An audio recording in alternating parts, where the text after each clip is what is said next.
Hi, everybody. How are you today? Good.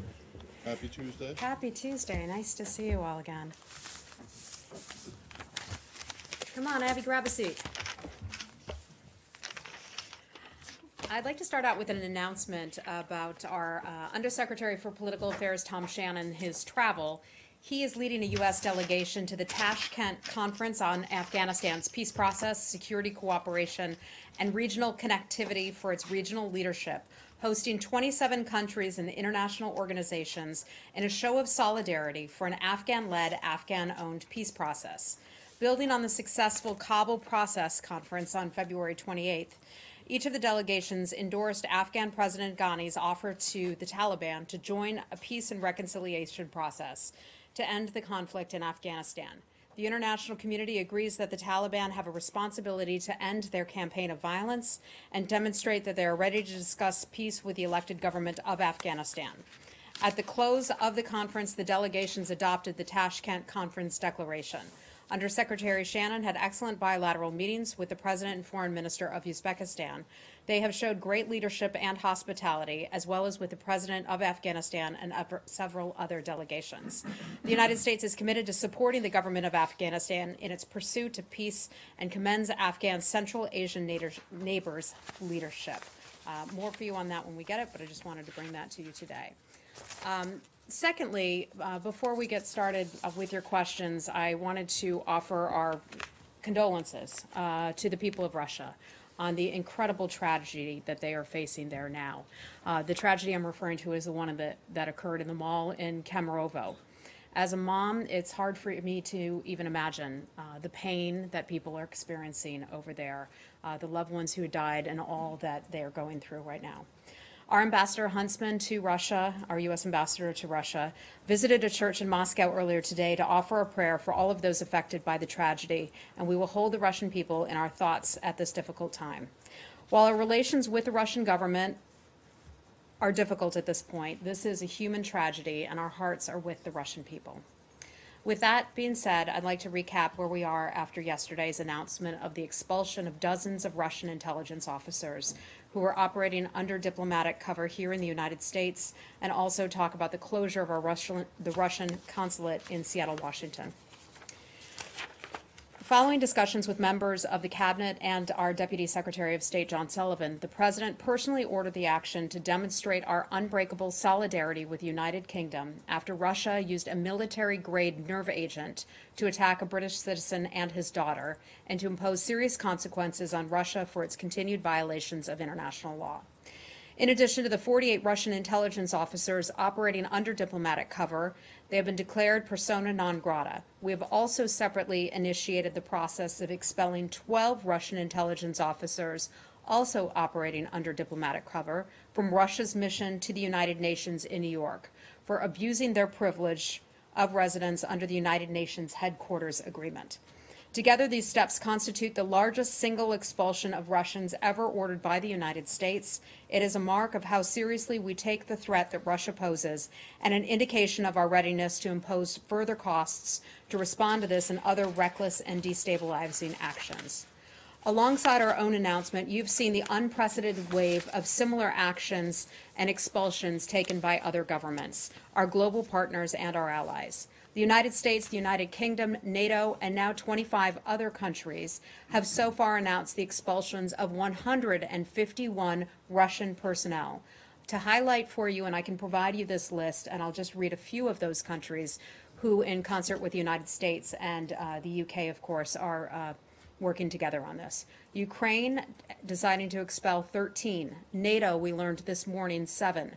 France 4, Germany 4, Poland 4, Canada 4, Lithuania 8, the Czech Republic 3, Moldova 3, we just learned about that today, the Netherlands 2, Denmark 2, Albania 2, Italy 2, Spain, Australia, both 2, Romania, Estonia, 1 each, Latvia, Croatia, Sweden, Macedonia, Norway, Hungary, Finland, and Ireland, 1 each for those countries, and we've just most recently learned of Belgium deciding to kick out 1. The United Kingdom, of course, deciding to expel 23. Our Deputy Secretary Sullivan, Assistant Secretary Wes Mitchell, and many others in the building across the interagency process have worked tirelessly over the past 3 weeks to achieve this unprecedented level of cooperation and also coordination. The end result, 151 Russian intelligence personnel sent home to Moscow, is a testimony of how seriously the world takes Russia's ongoing global campaign to undermine international peace and stability, to threaten the sovereignty and security of countries worldwide, and to subvert and discredit Western institutions. As we said yesterday, the door to dialogue with the Russian government remains open, but if Russia wants to improve relations, it needs to first acknowledge its responsibility for this attack and cease its recklessly aggressive behavior. And with that, I'd be happy to take your questions. Thanks, Heather. On that, first of all, are you expecting, or do you think there may be more actions still to come from other countries? I don't know that. We have certainly spoken with a lot of countries over the coming days, but I'll leave it for those countries to Secondly, announce. you referred to Deputy Secretary Sullivan and Assistant Secretary Mitchell working tirelessly over 3 weeks to get this, to help coordinate this unprecedented series of expulsions. Russia's Foreign Minister Lavrov said earlier today that the only reason that you were able to get these other countries on board was because you were using blackmail. You meaning the United States. I'm just wondering if you have a response to that. I would say that that's ludicrous. This is an effort started by the UK because we know what happened there, the attempted murder of a British citizen and also his daughter on British soil. We came, the United States did, as did many others, to the defense or standing in solidarity with our ally. That is a ridiculous comment that he made. By far, the U.S., this administration took the biggest in terms of numbers action. Is that is reflective of what? Of just the size of the total Russian delegation in the United States, or is it because you felt, I don't know, strongly that you had to do I think it was the more than everyone else? size of the mission. The United States, obviously, they have a large presence here, a larger presence in the United States than they would in some smaller countries. And then of the 60 that you kicked out, can you give us any kind of example of what these people were doing that made them not real diplomats, that made them, that allow you to call them spies? Operating under diplomatic cover. Yeah. That's how we refer to it. So this is a broad interagency process. It included the weigh-in of other agencies, including the FBI and others in the United States government. So some of this stuff, I don't have access to that kind of information, but I can tell you these were people operating under diplomatic cover. We believe our country is safer by making these Russians go home. We know that they were not here to do good, but rather they could have done something potentially bad. But how do you know that? Or how do we know that? Well, I mean, diplomats operate under diplomatic cover as well. Look, I think if you look at the actions that took place against the British citizen and his daughter, it's clear that perhaps our citizens were not safe based on what happened in the UK. Are you saying that what happened in the UK was done by Russians operating under diplomatic cover? I am not saying that. I will leave that for the Brits to say that. But we certainly know that Russia is responsible for that attack. That is something that is not in question. That's something that the Brits and many other countries have said as well. And so we stand with our ally, the UK, and many other countries in recognizing the security issues by having so many Russian spies operating here in the United States. I'm not suggesting that there aren't Russian spies operating in the United States. I mean, that's ludicrous. There clearly are. How do you know these specific 60 people were that would be spies? that would be an intelligence matter. I mean, how do you come up with the names of their names? We provided names to the Russian government. And did you This was provide this was put together through the interagency process Okay, with the weigh-in of many other U.S. so government partners. Did you provide to the Russians, did you say diplomat X? We're PNGing him because he or she was seen or did the following? Matt, I don't think we would provide that level of detail to the public. But if Russia wants to provide that, they're certainly welcome to provide that Did you tell to the you. Russians that? I can tell you that we provided Russia with the names of that, and I'm not going to go any further Last one, beyond that. have the Russians responded to you directly yet? Well, About- as you know, the Russian ambassador to the United States was brought into the State Department on Monday. And so we informed them in a professional fashion of our decision. No, I mean, since then. We have In other not words- heard anything. We have not heard anything formally from them. Can you Okay. explain Hi. the 12 diplomats from the UN? I mean, I thought the sorry about that. Go ahead. I thought the UN, like they have a UN act, I don't know how it is determined for UN delegations to function diplomatically in the US. Yeah. So the rules at the UN, at the United Nations are a little bit different. Hold on one second. Let me see where I find that here.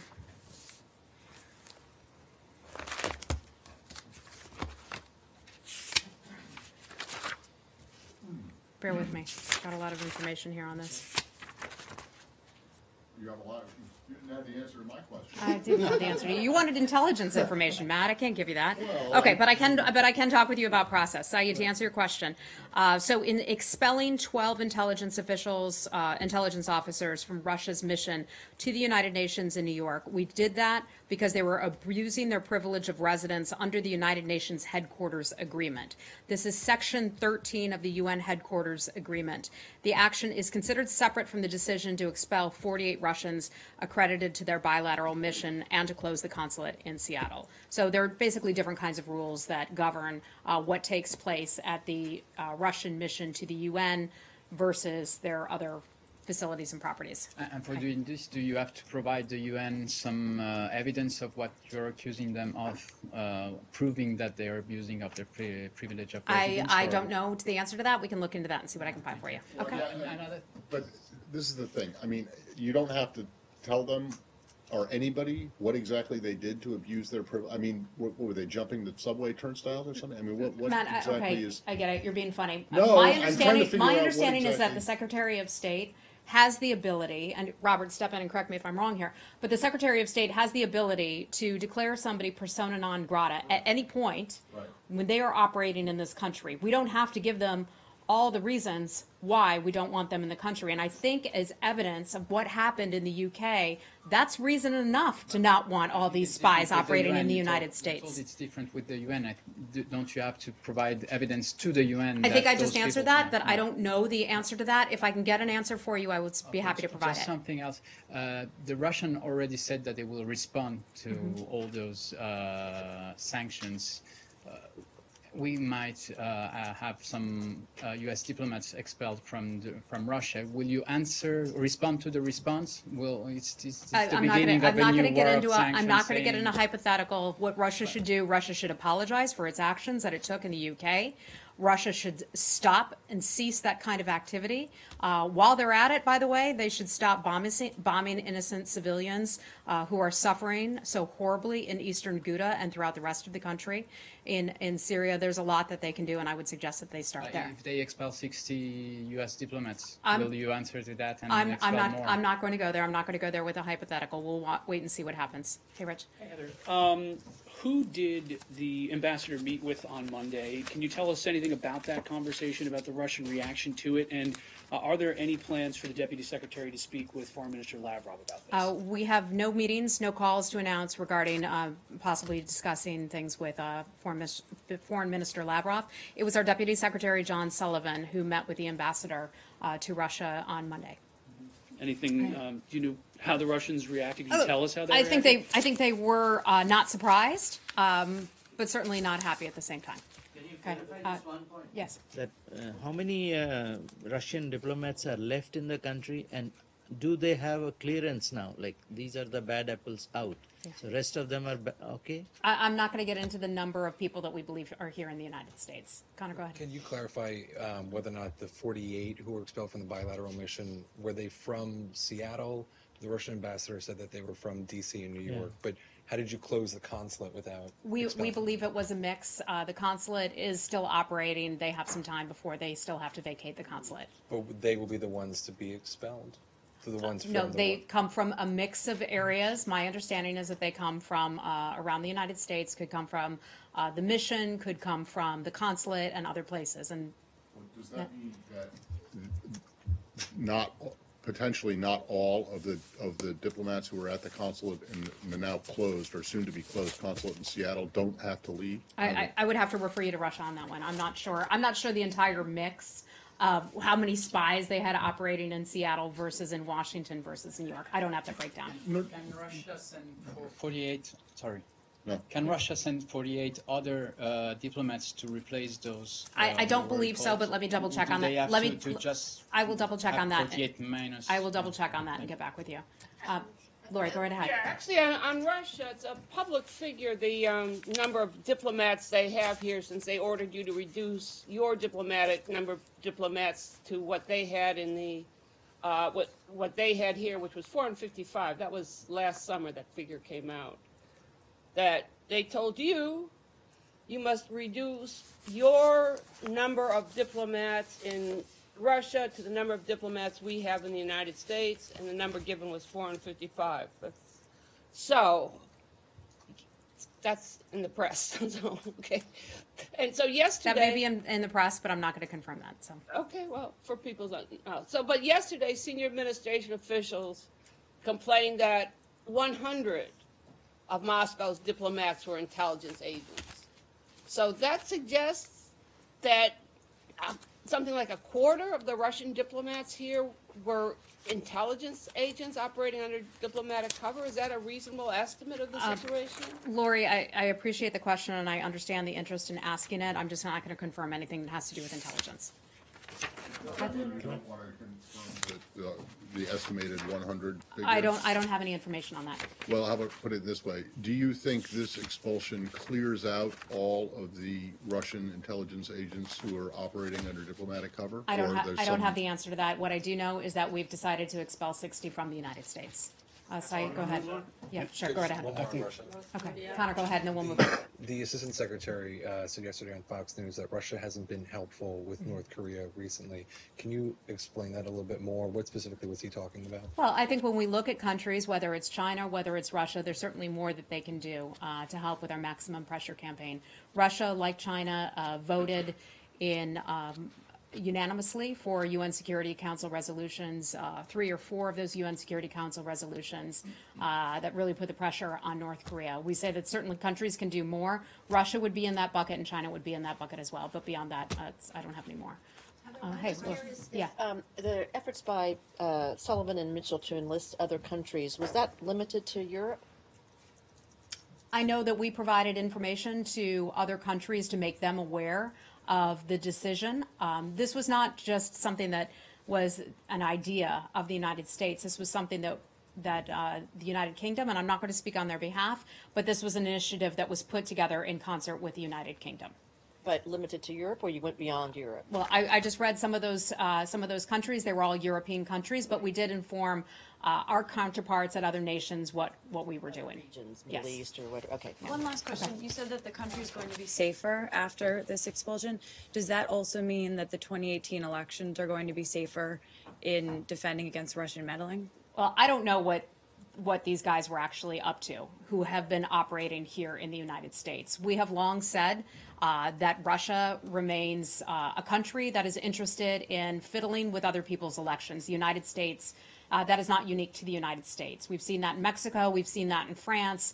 European countries that have elections coming up, we've seen Russian attempts at meddling, and also with with propaganda as well. So we can't say that the United States is going to be any safer from its election as a result. Russia has long arms. Russia has lots of tentacles. We imagine that they will continue to have an interest in our elections, but also many other nations' elections as well. Okay. Arms and tentacles. This That's is right. quite a beast. It's it's like got a- going. Can you just? I just want It's to. a beast from the deep sea. I just want to make an appeal. Can you try? You just said in answer to her question, I don't know what these guys were up to. Can you ask? I'm saying I don't personally know exactly what they were up to, but we can say can we they were find- spies. We're kicking them out. The nation will be safer. Can We we- will be better off as a country with 60 less spies here in the Can United you States. just find out, ask if from this building we can get someone to give us even a general idea of whatever bad stuff these guys were doing? Not like it's, it doesn't have to be completely specific, but just some idea. Because, frankly, just saying that dude's a spy, get out. I mean, Matt, these are things that are tracked closely by I'm sure they are. certain but, a lot of departments things, and WMD in Iraq people was here tracked closely in as people well, here and in so- Washington. I know. Can I move on? Okay, Can I go move ahead. on? Yeah. I have a very quick question for you on the Palestinian issue. Mm-hmm. On Friday, the president signed the into law the Taylor Force Act, cutting off aid to the Palestinians. Could you share with us the mechanics? What are the machinations on how you go about doing this? How, when, and where? And if it is underway, have you cut aid to the Palestinian Authority already, or is that just share with us what you know on this issue? Okay, so this passed as part of the omnibus spending bill. The Trump administration has strongly supported. It also had strong bipartisan support for the Taylor Force Act. When we were recently in Tel Aviv, we walked by the spot where that death occurred. So that brings to mind what this piece of legislation was all about. The legislation passed Congress not long ago. It put out a clear expectation to the Palestinian Authority and also the Palestinian Liberation Organization that the policy where they would give so-called martyr payments, those payments to terrorists and their families have to stop. The United States has been clear about that. Those kinds of compensation schemes incentivize violence against Israeli, but also American citizens as well. We as an administration and Republicans and Democrats find that simply unacceptable. I don't have a copy of the omnibus spending bill in front of me, so I'm afraid I can't read for you all the details about that legislation. I understand your position. Yeah. I'm saying the mechanics of this thing. How do you decide where to cut aid? I mean, it's the State Department that's going to do this. Saeed, this is something that was just signed. My question is technical. This is just signed not long ago. I haven't had a chance to review it. I'll get with our lawyers and see what I can get to you on that. So okay? You have like a committee that is working on this? Saeed, I don't have the information on that. I'll see what I can get. Lori, hi. Yeah, both Kurdish and Iraqi officials have publicly expressed their concern about ISIS reemergence in areas like Kirkuk and Hawija. Do you share that concern? We have said all along that ISIS remains a serious threat, not just in Syria, but also in Iraq. It is something that we've talked about a long time. We continue to cooperate with Iraqi security forces to try to root out those terrorists, to try to stop them in their tracks. But this will continue to be an issue, and we continue to keep a close eye on that. Do you think there should be more? Do you think there should be more coordination between the Iraqi security forces and the Peshmerga, and that would help address this problem? Gloria, I don't know the answer to that, but we always, as a general matter, feel that if the Peshmerga and the Iraqi government can work more closely together, that would be for the benefit of Iraqi citizens overall. Okay. Okay. Go ahead. Another one on Russia. You talked about certainty about knowing that Russia was responsible. Can you say anything about the process that got you to the U.S. to say? Well, we stand strongly with our ally, with the UK. And when the UK tells us that they have proof that they know Russia was responsible, we have every reason to believe them. Okay. You haven't seen their evidence, their proof? I've not personally seen their proof. That would not come over to the State Department. That would most likely go to another building. So I'd refer you to any of those other intelligence departments that deal with us. But I mean, are you going on just what they said, or have they shown you? Look, this is something I don't have access to that kind of information. This is a much broader than just the State Department. This is something that's being dealt with at the very highest levels of the United States government. Hey, how are you? Good to see you. Good to see you too. News reports suggest that Russia and Turkey reached a deal that would allow Turkish troops and its local allies to control the northern town of Tal Rifat. In return, Turkey will hand over Jisr Shughur and Ma'arat al-Na'man in Idlib to Russia. Are you aware of this deal, and what do you think about it? I am not. I'm sorry. This is the first I'm hearing of that report. I'll have to look into it and see if I get you anything on that. And how do you view the Russian role in exchanging territories in Syria with Turkey? Well, we think that Syria certainly belongs to the Syrian people and shouldn't belong to Russia. But we know that Vladimir Putin has designs on Syria, whether it's for military bases or whether it's for a warm port naval base. They have a lot of interest in trying to gain and hold ground there. But we would like to see Syria go back to the control of the Syrian people. Thank you. Okay. Just about the DPRK, is Yes. there any updates that you can provide us with the planned meeting between President Trump and Kim Jong-un? So the State Department has already started directly contacting the DPRK's government. So what I can tell you, we can continue to proceed with our planning to go ahead for a summit between the United States and the DPRK. This is something that, of course, President Trump and the Republic of Korea had talked about not too long ago. We are going ahead and we are planning that. We are planning that out of the State Department, but also in close coordination with the NSC, the National Security Council, and other U.S. government agencies and departments as well. It's a big task, certainly, pulling off any kind of summit like this. The NSC is the main coordinator of it, and the State Department is providing any assistance that is needed. Okay. Okay. Anything else on DPRK? Yeah. Go ahead. Is the end of May still the deadline for the summit? That's the timeline that we're looking at. Whether or not that stays the official timeline, I'm just not sure yet. Okay. Yeah. Go ahead. Hi. High-level North Korean delegation was in China until earlier today. Do you know whether that was Kim Jong-un? So we've certainly seen that report.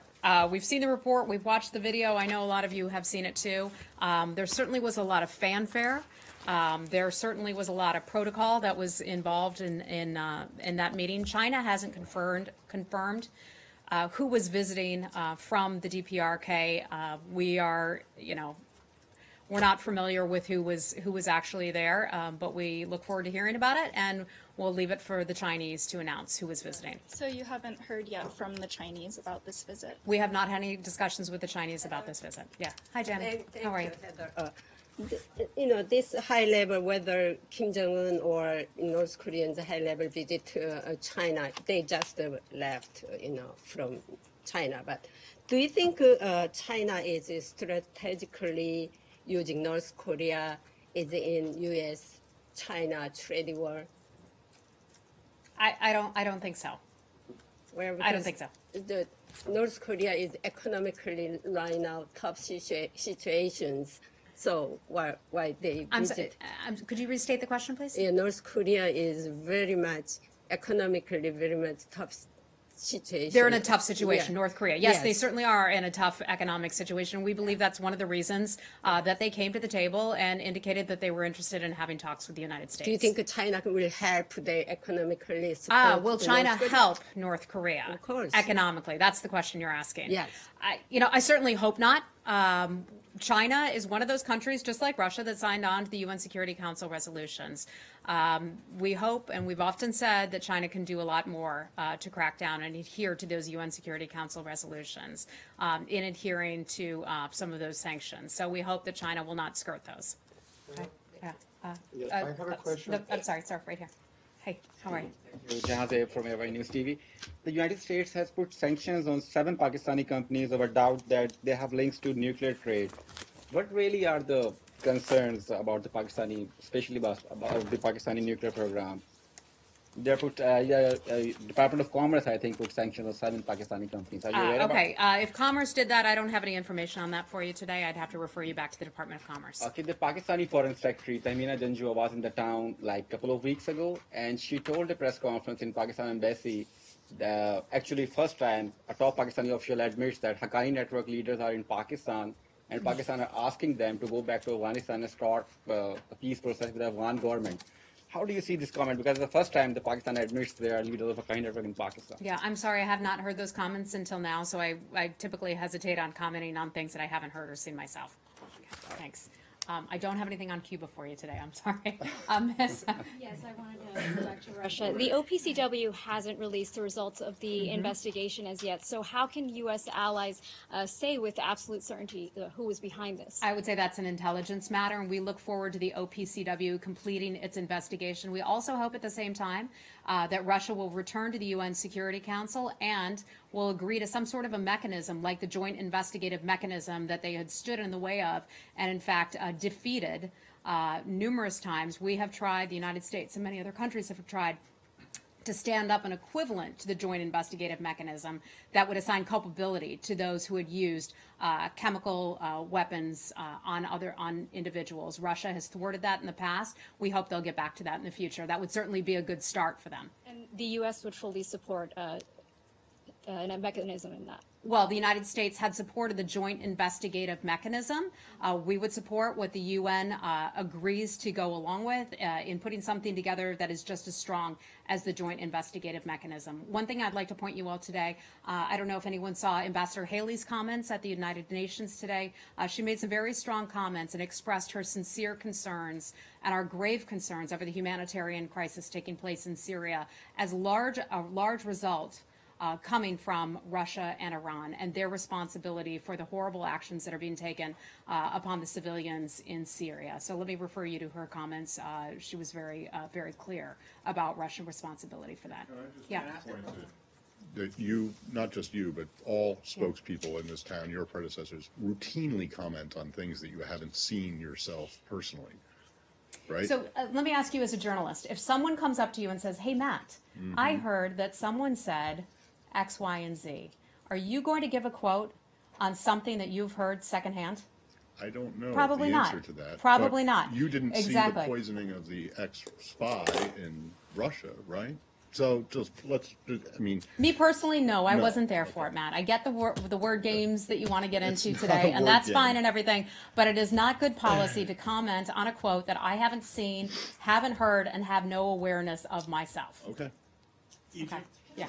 Yeah, go right ahead. You want to comment on the Egyptian election today, the third day of the election? There seems to be very, very low turnout and so on. So what is your comment and how are you going to react to the results? Well, my understanding is that today is day two of the three-day elections, that it won't be certified, the results won't be certified until April the 2nd. So as far as we are concerned, those elections are still ongoing, and so I don't want to comment on the elections themselves while they continue to unfold. But I can tell you, and we've talked about this here before, we are following those elections very closely, the results of it. We have long emphasized the importance of a transparent and credible election process in Egypt. We believe that citizens should have the right and the opportunity to participate freely and fairly in those elections. We have expressed our concerns about reports of detention of political figures leading up to the elections process, but overall we're following it closely and it's still underway. So I'd get back to you with an answer after that election is over and after the results are certified. But you Okay. don't have any concerns about the fact that there really isn't any credible opponent? Look, Matt, I think I was just clear about we emphasize the importance of a transparent and credible election process. As we have watched that some opposition figures have been detained, we have noted that here in our press statements. So you don't want to make a judgment yet because it's not over yet I'm on whether it's credible? I'm not going to do that while there is an election process in place. Okay. All right. Sarah, go ahead. And then we're going to have to wrap it up. A quick question on Ambassador Haley's comment. Yes. Would a responsible UN Security Council also condemn the Turkish invasion into Afrin and northern Iraq or Kurdish villages? That's one question. I'm sorry. So what is the question? The Ambassador Haley's statement, yes. Statement was like a UN Security Council, a responsible UN Security Council would condemn the offensive into eastern Ghouta by Syrian and its forces. My question is, would that also be true for condemning the Turkish invasion into Afrin and into villages in northern Iraq or Kurdish Well, region? I have not seen one that's been brought before the UN Security Council on that matter, so I just don't want to comment on a hypothetical. Okay, one other question on the future party in Syria. Are you do you have any comment on that? Yes, so we've been tracking that, and what you're referring to is, pardon me here.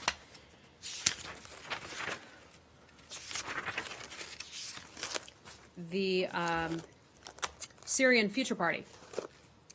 And I think overall we would welcome any party that's committed to UNSCR 2254, seeing a solution as not a military solution in the end for Syria, but actually a political solution to what will hopefully be the end of a horrific situation in Syria. So we would certainly support a group that's committed to those kinds of principles to end the destruction that's taking place there. So is Syrian Future Party part of PYD or? Look, my understanding is that it is multi-ethnic and that it is representative of the people who are living in that area. Okay? We're going to have to leave it at that, guys. Last night, I saw that you were at an event at the Chilean embassy. Yes, I was. Yeah, the Equal Rights Coalition.